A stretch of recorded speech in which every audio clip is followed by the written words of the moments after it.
Guys, मैं गोपाल और मैं संजय। हम फिर से लेकर आ गए आपके लिए एक new reaction video. Khan sir की नई रिएक्शन वीडियो आ चुकी है और खान सर की वीडियो पूरी नॉलेजफुल होती है। ठीक है, तो अभी एक न्यू ग्रुप बना है, न्यू क्वाड ग्रुप बना है अफगानिस्तान में, क्योंकि अफगानिस्तान से अमेरिकी सेना तो वापस जा चुकी है, तो सभी लोगों को पता है। जो खान सर की वीडियो देखते हैं उनको तो पता होगा ही, ठीक है सबको पता होगा। और उसके अलावा क्या कहते हैं, एक ट्राइको ग्रुप बना है रशिया ने, और तो रशिया ने भारत को उसमें ज्वाइन करने के लिए इन्वाइट करा है। तो देखते हैं इसमें इस बारे में खान सर ने क्या बताया, पूरी नॉलेज देते हैं खान सर की वीडियो से और आपको भी दिलाते हैं। ठीक है, तो जल्दी ले जाए और ओरिजिनल वीडियो का लिंक नीचे डिस्क्रिप्शन में दे रखा है। और जिसने हमारे चैनल को लाइक नहीं करा, लाइक करें, शेयर करें, सब्सक्राइब करें और घंटे का आइकन बजा दें भाई। ठीक है, तो चलो फटाफट शुरू करते हैं बिना देरी के। सब लगा लो कान में लीड। ठीक है, चलो भाई लीड, ये इनसे उल्टा उल्टा से पता चलेगा। सही है? हां सही।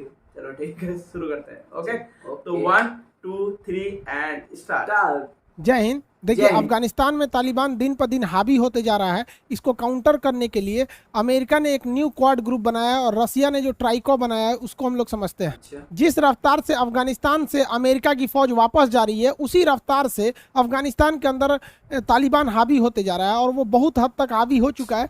मेन जो बड़े बड़े शहर है वहाँ अभी तालिबान आगे नहीं आ पाए, जैसे काबुल वगैरह है। तो एक्चुअली इसमें एक और रीजन है कि काबुल की में एजुकेशन, वो राजधानी है, इंडस्ट्रियल एरिया है, तो थोड़ा वहाँ एजुकेशन है, तो वो लोग भी ज़्यादा इन लोग के बहकावे में आते नहीं है, तो इनको एक तरह का वहाँ पे पब्लिक सपोर्ट बहुत कम है। अब ये अफगानिस्तान क्या किया, तालिबान के बढ़त को देखते हुए अमेरिका ने वापस बॉम्बिंग स्टार्ट कर दिया।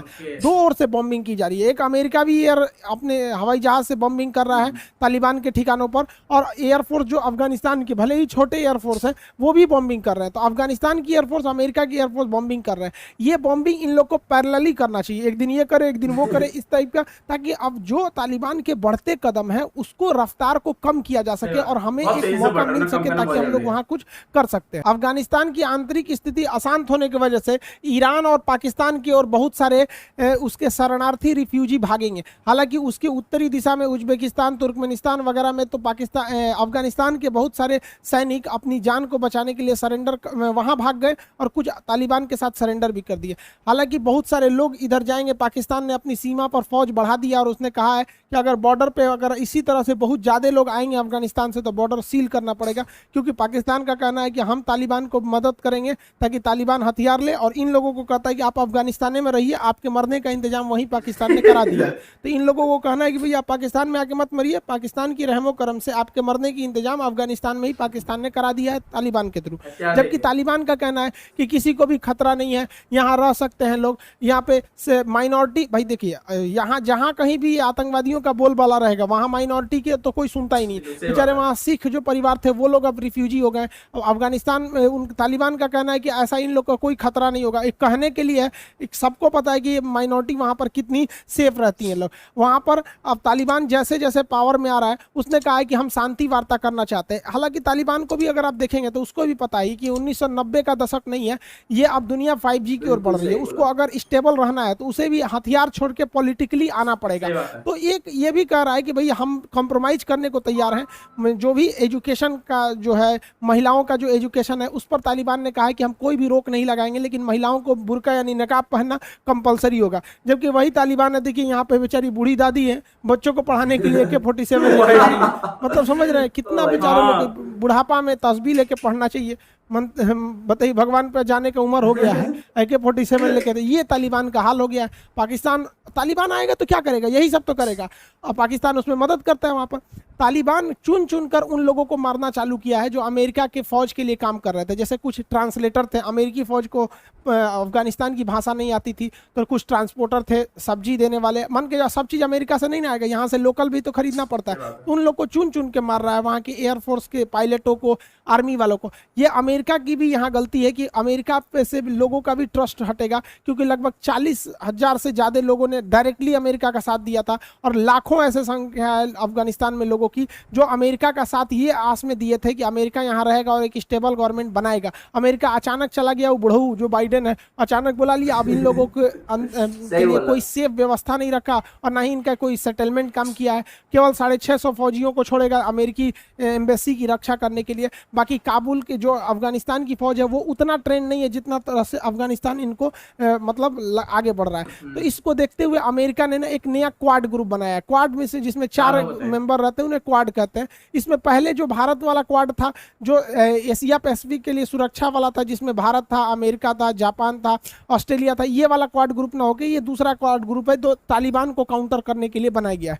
इसमें किसको रखा गया है? पाकिस्तान, जो तालिबान को संरक्षण देता है। अफगानिस्तान ऑब्वियस रहेगा ही रहेगा। ऊपर में उज्बेकिस्तान को रखा गया है और एक यूएसए अमेरिका है। तो ये तीनों को मिला के क्वाड ग्रुप बनाया गया है। अमेरिका चाहता है कि ये तीनों यहाँ पर मिलकर तालिबान को कंट्रोल करे सब। हालांकि इस क्वाड ग्रुप से भी कुछ होने वाला नहीं है। जब अमेरिका खुद था तो कुछ हुआ ही नहीं, तो ये जाने के बाद क्या होगा? तो इसको देखते हुए रसिया ने अपना एक नया प्रस्ताव चलाया है। देखिए, रसिया जो है वहाँ पे एक ट्रॉइका, उसने एक नया मतलब ट्रॉइका प्लस बनाया। ट्रॉइका क्या है? ट्रॉइका वहाँ के इक्का गाड़ी को कहते हैं, जिसमें 3 घोड़े लगे रहते हैं। इसमें चक्का नहीं होता है, ये बर्फ पे फिसलता है, क्योंकि रूस बहुत ठंडा शहर है, वहाँ फिसलने वाली चीज़ है। तो ये ट्रॉइका ये दिखाता है कि 3 देश मिलकर, ये जो पीछे इक्का गाड़ी है यानी उसको अफगानिस्तान समझिए, उसको खींचेंगे से 3 ठो मिलकर। कौन कौन? चाइना, यूएस और रसिया। और रियल में आज के वक्त में पूरी दुनिया में इन्हीं लोगों का डोमिनेंस देखते हैं। चाइना जो है इकोनॉमिक सुपर पावर बन रहा है, रसिया और अमेरिका मिलिट्री सुपर पावर पहले से थे सब। तो इन्होंने, पुतिन का ये दिमाग था कि ट्रॉइका से अफगानिस्तान को कंट्रोल किया जा सकता है, अशरफ गनी सरकार को हम लोग एक स्टेबल दे सकते हैं। लेकिन ट्रॉइका भी ज़्यादा सफल नहीं हुआ, क्योंकि सबका अलग अलग था। अमेरिका का कंसर्न कुछ अलग था, रसिया का कुछ अलग था, चाइना का मतलब नहीं है कि कौन मर रहा है क्या नहीं, इसको बस फायदा दिखना चाहिए, आतंकवादी को ये मान्यता का अपना अब्बा घोषित कर देगा ये। तो ट्रॉइका को और आगे बढ़ाने के लिए पुतिन ने ट्रॉइका प्लस बनाया, जिसमें भारत को भी जगह दिया गया।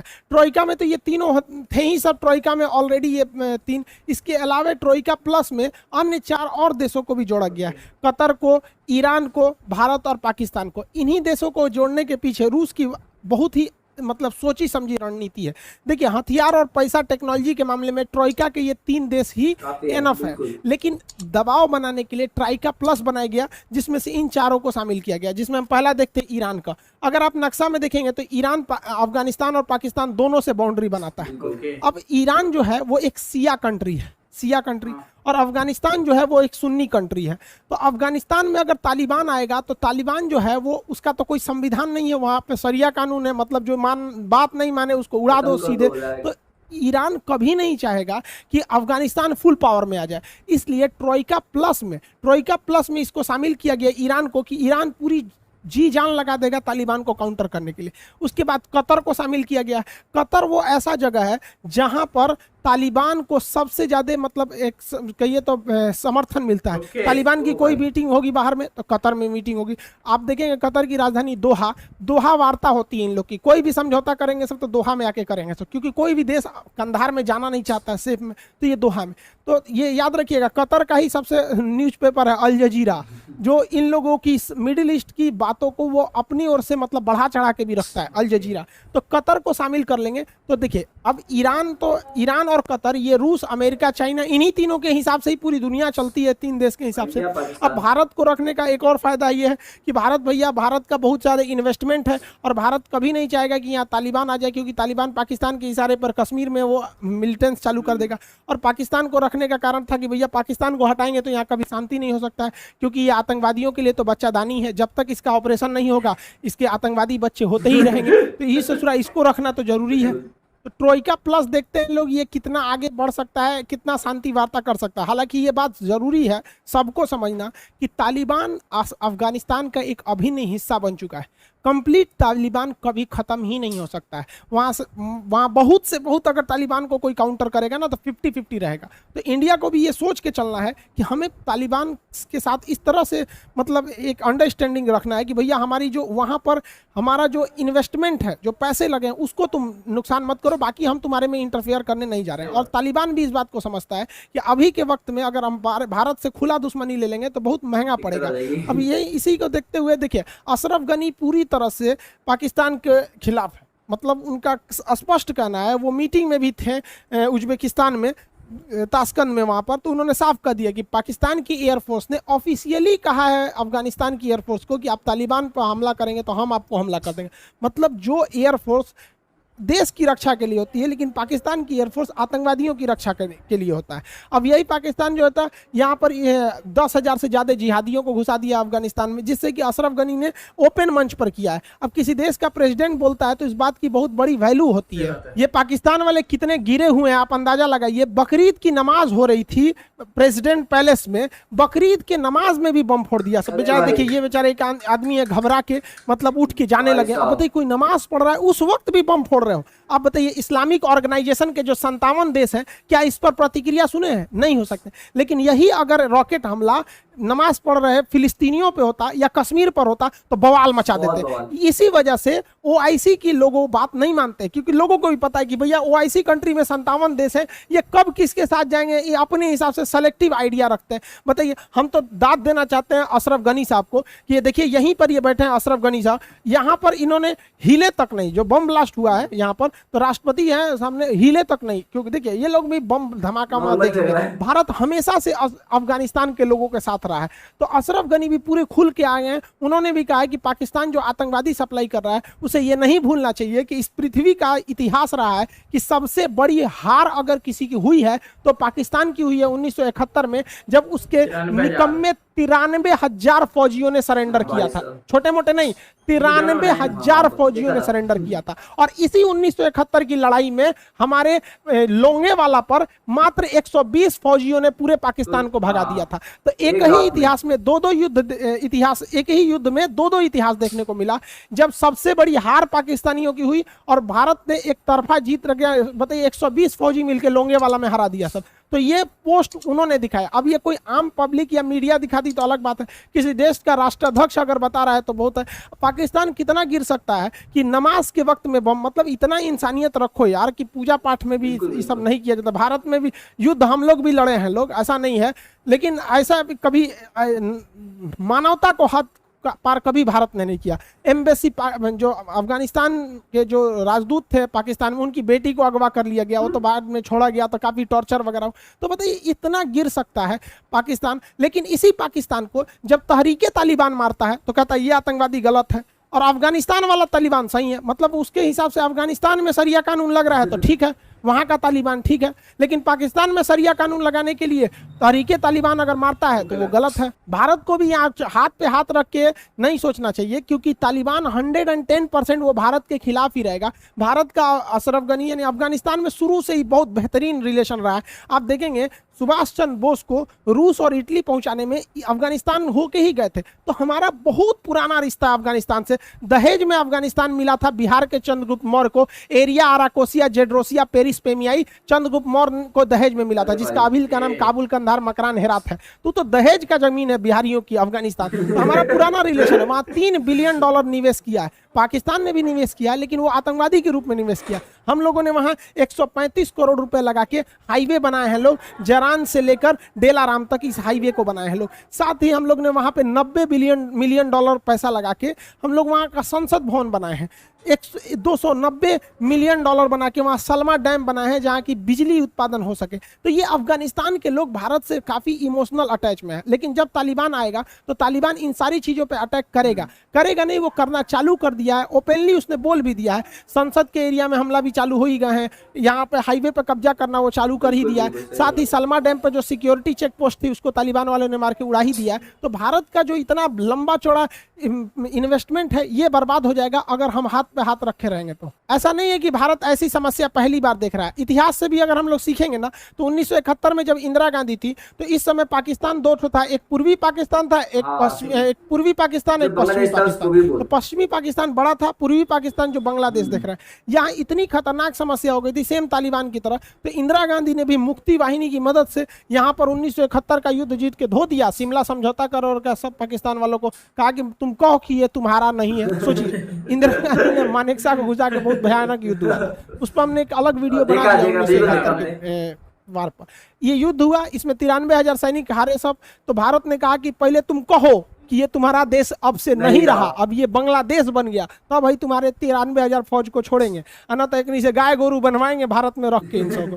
तो कहा था कि ठीक है अब से ही हमारा देश नहीं रह गया। अब पाकिस्तान वाले ससुर तू नहीं क्या कश्मीर लेगा, सब जो था वो तो छोड़ दिया था। तो भारत को भी अभी ऐसा नहीं है कि हम लोग इतिहास से नहीं जाए, तालिबान को भी काउंटर किया जा सकता है, लेकिन 100% आप तालिबान के रहम दिल पर रहेंगे कि वो भारत को छोड़ेगा, तो ऐसा नहीं है। याद करिए जब हमारा विमान हाईजैक हुआ था तो कंधार में ही लेके गया था, तो उस समय अगर अशरफ गनी या फिर लोकतांत्रिक सरकार रहती तो कंधार में हमें कमांडो कार्रवाई करने का मौका मिल गया रहता। आई होप भारत सरकार भी इस पे एग्रेसिव एक्शन लेगी। आगे आप क्या सोचते हैं आप कमेंट करके बताएंगे। मिलेंगे नेक्स्ट क्लास में। जय हिंद। मस्त वीडियो यार, कोई जो लोग खान सर की वीडियो होती है एकदम फुल नॉलेज होती है, एक किसी भी टॉपिक को ना इवन जड़ से उठाता है, काफी डीप भी जाते हैं और काफी अच्छे समझाते भी हैं। पूरा जड़ तक अच्छे से समझा के उसे फिर छोड़ दे इस टॉपिक को, लेकिन पूरा समझा दिया कि क्वाड ग्रुप क्यों बनाया गया है, और जो रशिया ने जो को प्लस जो भी ग्रुप जो बनाया तो क्यों बनाया गया, कि ये सिंपल से आता है अफगानिस्तान से अमेरिकी सैनिक तो वापस जा चुके हैं, तो लेकिन यार ये भी अमेरिका ने गलत करा कि वहाँ जिन भी लोगों ने अमेरिकी सैनिक पर भरोसा किया था, 40,000 लोग कम होते जो उनकी मदद कर रहे थे, और लाखों लोग जो उनके लिए सामान पूरा पहुंचा रहे थे, सब कुछ कर रहे थे, उनकी मदद कर रहे। अब एकदम क्या अमेरिका ने अपनी सेना वापस बुला ली, अब वहाँ क्या था तालिबान का मौका मिल गया और तालिबान उन पे खुलेआम हमले कर रहा है, कुछ भी कर सकता है। जो अब वो तो उसका भाई वो तो सिंपल सी बात है, जो आप उसकी मदद कर रहे थे हम तुम्हें नहीं छोड़ेंगे, अब वो तो चला गया वहां से, है ना। तो ये भी गलत है। और जहां तक इंडिया की बात करो, इंडिया के परिप्रेक्ष्य में बोले जिन्हें खान सर ने समझाया, मुझे तो ये समझ में आया कि इंडिया को भी अब सख्त कदम उठाने की बहुत जरूरत है, क्योंकि यार अफगानिस्तान इंडिया का बहुत अच्छा दोस्त है ना। और साथ में इंडिया ने वहाँ पे बहुत सारा पैसा इन्वेस्ट भी कर रखा है, इतने $1 बिलियन के साथ में इन्वेस्टमेंट चल रखी है, नए नए प्रोजेक्ट वहाँ चल रहे हैं, अभी रोड बनी हुई है, संसद भवन बनाया और डैम बनाया हुआ है जहाँ पूरी लाइट बनती है। तो इससे पहले सब तबाह हो जाए तो इंडिया को कदम उठा के आगे बढ़ना चाहिए, इंडिया को भी, और जो अभी ग्रुप बना है उसमें मिलके कंट्रोल करना चाहिए। लेकिन मैं समझ कि दोनों में पाकिस्तान को शामिल करा गया, जब वो पाकिस्तान जबकि वो उसकी हेल्प कर रही है तालिबान की, तो ऑफिशियली ना लगे अनऑफिशियली, जबकि ऑफिशियली पाकिस्तान ने बोला भी है कि हमारी एयरफोर्स अगर तालिबान पर हमला हो तो हम अपनी जो हमारी एयरफोर्स है वो तालिबान को बचाने के लिए जाएगी करके बोला है। फिर भी पता नहीं क्यों ये बात समझ में आई, बट ये है कि कुछ पॉइंट है इसमें भी इनको लेने के वो है। हाँ कुछ तो होगा कि वो उसके बगल पे ही है करके, इसलिए होगा कि पड़ोसी देश है शायद इसलिए ले लिया होगा। ये सिंपल सी बात है, अगर अफगानिस्तान में हमला होता है या फिर तालिबान वाले अफगानिस्तान वालों को परेशान करते हैं तो वो शरणार्थी बन के तो भागेंगे, और अगर पाकिस्तान है तो सारे पाकिस्तान में घुस जाएंगे। इसलिए पाकिस्तान ने भी अपनी सेना बढ़ा दिया बॉर्डर पे, तो शायद इसलिए पाकिस्तान को शामिल किया गया होगा कि वो भी कंट्रोल करेगा। पाकिस्तान कंट्रोल का कर रहा है, पाकिस्तान को उनको बढ़ावा देता है कि वो इनकी मदद करता है। तो आई होप आपको वीडियो पसंद आएगी और पूरी नॉलेज मिली होगी कि कैसे हो रहा है हमारे भी पड़ोस में अफगानिस्तान में क्या हाल चल रहा है। ठीक है, तालिबान की जो धीरे धीरे जो उसका कदम धीरे बढ़ता चला जा रहा है, आगे जा रहा है वो धीरे। और लेकिन ये भी है ना, देख एक आतंकी ग्रुप है, लेकिन अब वो भी जय खान से ने बताया कि वो भी चाहते हैं कि एक बातचीत के जरिए एक रास्ता निकाला जाए। मतलब वो हमले भी कर रहे हैं और साथ में चाहते हैं पॉलिटिकल उसमें जाके, मतलब उनका सिंपल लॉजिक ये कि अफगानिस्तान में अपनी सरकार बनाने वाले हैं, मतलब इस तरफ उन्होंने कदम रख लिए धीरे धीरे करके, बढ़ रहे हैं वो भी अपने आप। जहाँ तक हमें समझ में आया, मुझे ये समझ में आया। तो आई होप कि आपको वीडियो पसंद है सब लोग जाके वीडियो लाइक करें, शेयर करें, सब्सक्राइब करें। ठीक है, तो कल फिर मिलते हैं एक नई वीडियो के साथ, तब तक बाय बाय।